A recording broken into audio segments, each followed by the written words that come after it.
guys, magandang araw sa inyo. Nandito nga pala kami sa Asia Festival. Dito yan sa Hasselt sa Belgium.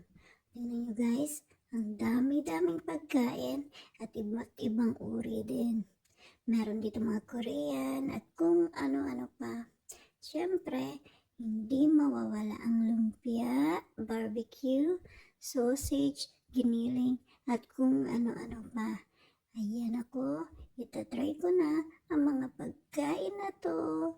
O diba? Exciting! Itong mga tumutugtog, ang galing din nila guys.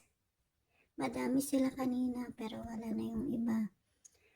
At eto naman, at ibang ibang variety ng ties. Ayan, ang sarap din ng drinks na yan. May jelly, buko, at kung ano-ano pa. Siyempre, balik upuan muna. Ayan. At sila ay busy naman sa pagpapalo the leader. May nagtuturo dyan guys yun nasa stage.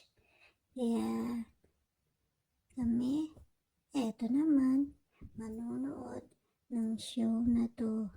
And take note sa mga bata, bawal gayahin yan kasi napaka-dangerous kung anong ginagawa niya. Para lang yan sa mga professional na nag-aaral niyan.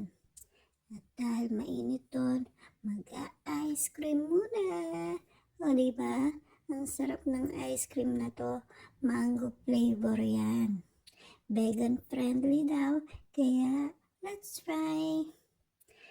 Pinupuno niya talaga oh. Ang sarap sa tingin pa lang. At alam niya ba guys, yung dinip niya, kokos yun. At eto pang kakaiba. Diba, may syringe na kasama.